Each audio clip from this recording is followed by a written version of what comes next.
목요일 묵상의 시간입니다. 성경과 역사가 인스톨돼야 건강한 성도가 된다. 성경과 역사가 인스톨되어야 건강한 성도가 된다. 자, 이런 제목으로 또 오늘 묵상 함께 나누겠습니다. 어제 우리는 바나바의 생명을 향한 그 열정을 통해서 하나님께서 사람을 향해 어떤 마음을 가지고 계신가를 생각해 봤습니다. 10년 가까이 그 안디옥 교회에서 그 죽게 돌아오는 생명들을 소중히 여기며 섬기기 위해서 왕복으로 따지면 400km나 될 법한 그 다소까지 가서 성도들을 바르고 온전하게 가르치고 인도할 수 있는 그 사람, 사울을 찾아가는 그 바나바의 열정. 생명을 세우기 위한 이 여정이죠. 그래서 이것도 이제 우리가 셀 사역을 행하는 2025년에 우리가 반드시 갖추어야 될 마음의 태도다라는 거 잊지 마십시다. 자, 그래서 사울이 안디옥으로 와서 바나바와 함께 교회와 성도들을 이렇게 섬기게 됐는데 11장 26절 만남에 안디옥에 데리고 와서 둘이 교회에 1년간 모여 있어 큰 무리를 가르쳤고 제자들이 안디옥에서 비로소 그리스도인이라 일컬음을 받게 되었더라. 자, 이제 안디옥 교회가 이방인 복음 전파의 주된 교회가 됩니다. 말하자면 세계 복음 전도의 주역을 담당하는 교회가 되면서 바나바와 바울이 사역을 하는데, 여기서 주목할 것은 바나바와 사울이 안디옥 교회를 세워나갈 때 어떻게 이거를 해나갔느냐인데, 하나님 말씀을 가르침으로 해나가더라는 겁니다. 그러니까 저들의 전도 방법은 무슨 성령 집회나 부흥 집회가 아니라 하나님의 말씀을 성경을 통해 부지런히 가르치는 거였어요. 여기서 가르치는 하나님의 말씀은 뭘까요? 구약이겠죠. 그 당시 신약은 적혀지고 있거나 적혀지지 않은 상태였기 때문에. 요한복음에서도 예수님이 5장 39절에 너희가 성경에서 영생을 얻는 줄 알고 성경을 연구하거니와 이 성경이 곧 내게 대하여 증언하는 것이다 라고 할 때, 여기 성경 또한 구약을 말하는 거죠. 그러니까 그 시대의 성경은 구약뿐이었어요. 물론 구약의 정경화도 AD 90년 유대인 회의였던 얌리아 회의에서 이제 확정이 되지만, 이미 율법서나 선지서들 같은 경우는 당연히 그 당시 그냥 당연한 하나님의 말씀, 정경으로 이렇게 받아들여지고 있었습니다. 자, 그래서 모든 신약의 사도들과 제자들이 예수님이 그리스도 되심을 증거하는 근거로서의 이 성경 하면은 이 구약을 말하는 거고, 그 역사 속에서 선지자로 하여금 예언하셨던 그 메시아가 바로 예수라는 사실을 증거하고 그것을 인정하는 근거로 바로 이 구약 성경을 사용한 거예요. 안디옥 교회에서 바울과 바나바가 가르친 것이 바로 이 구약의 성경 내용이고, 이 구약의 성경 내용을 통해서 예수가 그리스도시다라고 하는 확실한 역사적인 증거들을 가르쳤던 거죠. 자, 그러니까 현대를 사는 우리 성도들도 이 구약의 역사를 바르게 알지 못하면 정말 신약에 대해 제대로 알기 힘들다는 거죠. 그러니까 성경은 단막극이 아니거든요. 창조로부터 계속되는 하나님이 이루신 역사들이기 때문에 그래요. 그것도 혼자 하신 게 아니라 사람들과 더불어 했던 거기 때문에. 그래서 왜 신약에서 예수님이 오셔야 됐고, 죽으셔야 됐고, 부활하셔야 됐고, 그 부활하시고 바로 승천한 게 아니라 제자들과 함께 계셔야 됐고, 그리고 승천하시고, 그러고 나서는 왜 또 보혜사 성령님을 보내셔야 됐는지, 또한 그래서 삼위일체 하나님께서 왜 이렇게 초대교회의 역사 속에서 직접 이렇게 행하셔야 했는지, 이건 구약의 역사를 알지 못하면 그런 하나님의 온전한 뜻을 우리가 바르게 이해할 수도 없고, 그런 이 성경 속에 담긴 이 흐름을 보지도 못하겠죠. 여러분, 그리스도인이 되는 그 결단은요, 하나님의 은혜로 순식간에 가능할 수 있어요. 근데 그리스도다운 삶을 살아가기 위해서는 성경에 대한 계속된 이 바른 가르침이 꼭 필요하고, 그 말씀대로 살아가는, 순종하는 이 성공과 실패의 그 성장의 시간이 꼭 필요합니다. 그래서 예수를 믿고 하나님의 자녀가 될 때 그런 영혼을 품고 자라가기까지 반드시 함께 돌보고 함께 걸어갈 영적인 가정, 영적인 부모, 그 셀이 꼭 필요한 거예요. 이 가정 안에서 영적인 부모와 가족의 사랑을 받으면서 하나님의 말씀의 가치를 따라 바르게 사는 걸 배우고, 그 말씀의 가치대로 삶의 현장에서 살아갈 수 있는 하나님 나라 백성답게 자라가면서 그 영적인 가정 안에서 충분하고 안전하게 또 실수하고 넘어지고 그 실수로부터 배우고 홀로 설 수 있는, 생명을 낳는, 생명을 세울 수 있는 그런 그 성도로 자라가야 됩니다.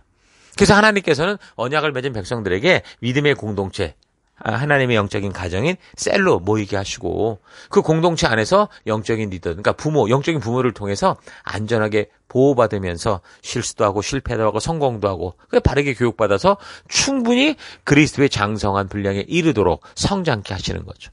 또한 그 공동체에게 그 백성들을 하나님의 말씀의 가치를 바르고 온전하게 가르칠 것을 명하고 있습니다. 그러니까 우리가 이렇게만 성장하고 이렇게 끝나는 게 아니라 우리 또한 누군가를 가르치고 이거를 알리는 증인으로 우리를 부르신 거죠. 신명기 6장 6절. 오늘 내가 너에게 명한 이 말씀을 너는 마음에 새기고 너의 자녀에게 부지런히 가르치며 집에 앉았을 때든지 길 갈 때든지 누워있을 때든지 일어날 때든지 이 말씀을 강론해라. 이렇게 얘기를 합니다. 마태복음 28장에는 뭐라고 말합니까? 이 19절 너희는 가서 모든 민족을 제자로 삼아 아버지와 아들과 성령의 이름으로 세례를 주고 내가 너희에게 분부한 모든 것을 가르쳐 지키게 해라. 볼지어다 내가 세상 끝날까지 너와 함께 있겠다 하시니라. 그러니까 그래서 교회에서의 성경에 대한 가르침은 중요한 사명이고 절대로 소리해서는 안 될 아주 중요한 최고의 임무인 거예요. 존재의 이유인 거예요. 그렇다면 뭘 가르치겠습니까? 바로 성경이죠. 특히 교회 강단에서는 그래서 다른 소리 하지 말고 뭐 목사의 일기장 얘기하고 뭐 간증집 얘기 그런 게 아니라 성경에 대해서만 가르쳐야 돼요. 그 강단은 그런 장소예요.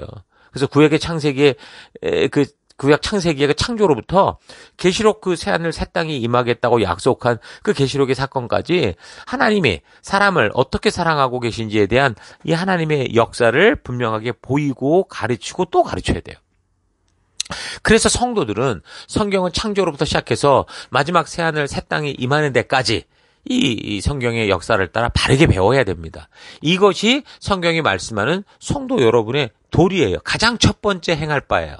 하나님이 이루어오신 그 일의 자초지정을 그래 알게 되면 정말 하나님의 진심을 만나는 거듭남이 있죠. 그분의 심정을 이해하는 게 되는데 그러면 제대로 된 이제 신앙생활을 할 수 있게 되는 거예요. 우리는 늘 변화된 삶이 중요하다고 외치지만 그것은 이게 구호로 되는 게 아니거든요.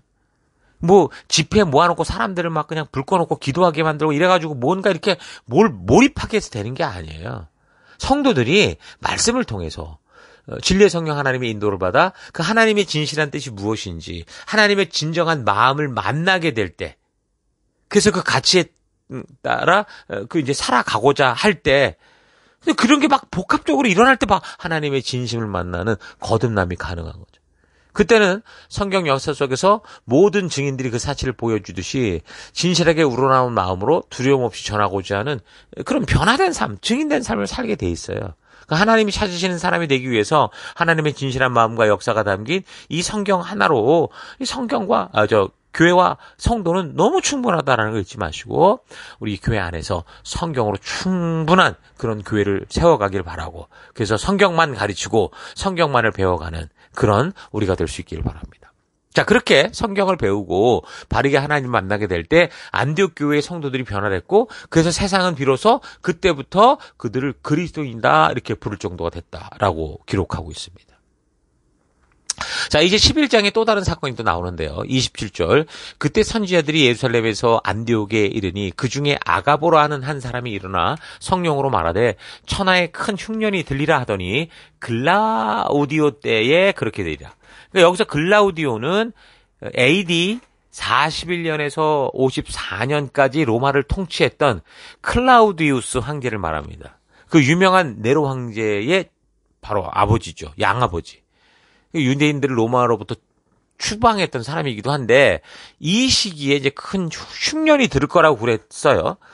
근데 이제 보니까 실제로 역사 속에 그런 큰 흉년이 있었습니다. 만약 사도행전이 연대기적인 순서를 철저히 따른 기록이라고 한다면 본 구절이 이제 그때라고 하는 거는 AD 44년을 넘지 않을 겁니다. 왜냐하면 AD 44년경에 헤롯이 죽는데 그 죽음의 이 기사, 그 내용은 다음 장인 12장에 언급되는 걸로 봐서 죽기 전이라고 볼 수 있겠죠.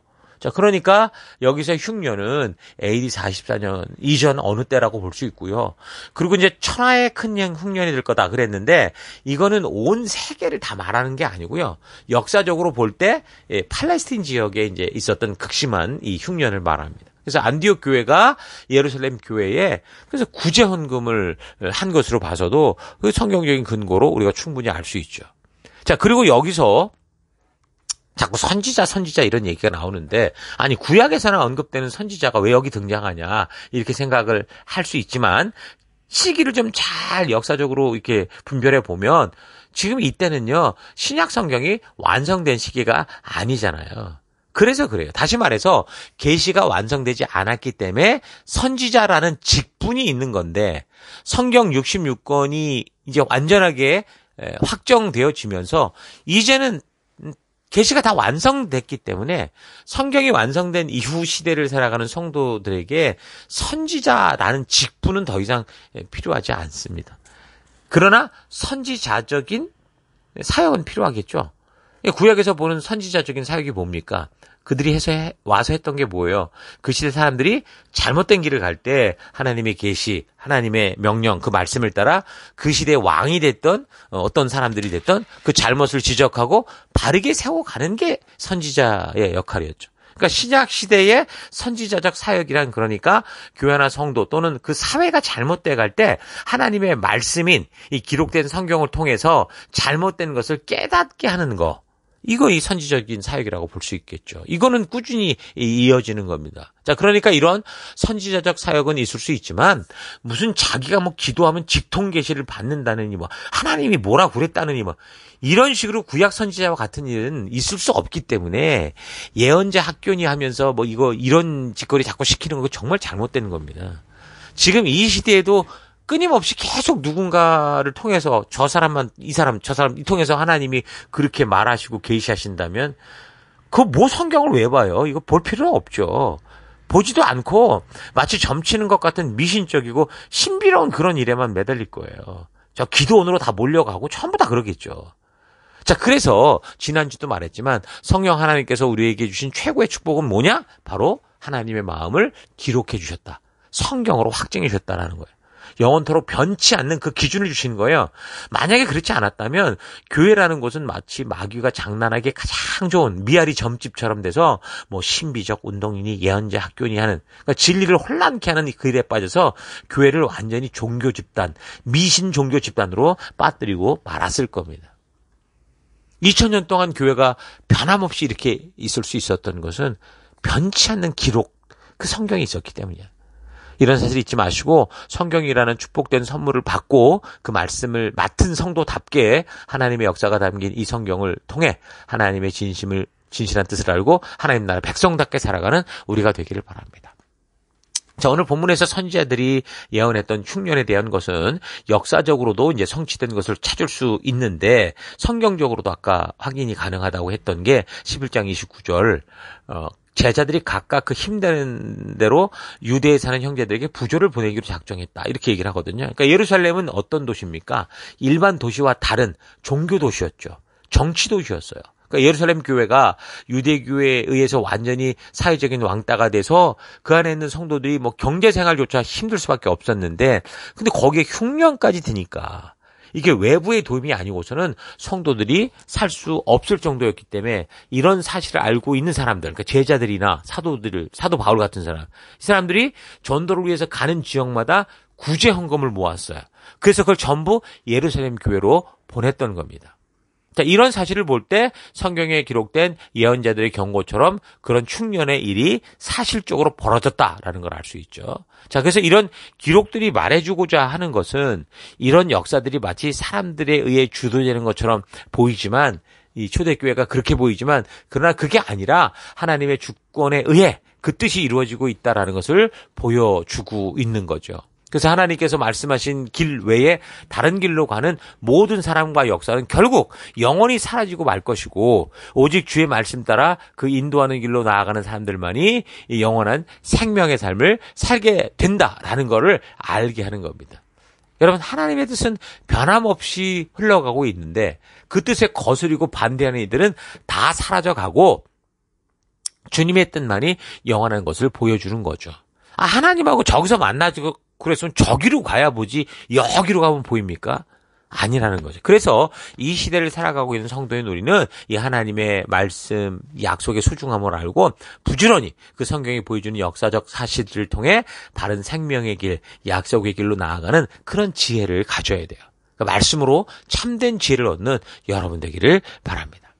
자, 오늘 하루 우리가 삶의 현장, 사역의 현장에 섰을 때 과연 나는 성실하게 말씀의 가치를 따라 비록 고난 길이라고 해도 믿음으로 걷고 있는지, 아니면 순식간에 어떤 특별한 하나님의 힘을 동원해서 이런 문제들을 없애버리고 이 세상 누구보다 강한 하나님의 능력을 내가 내 마음대로 사용할 수 있게 하려고 종교적인 특별한 이 방법을 추구하며 살아오고 있지는 않았는가 되돌아보길 바랍니다.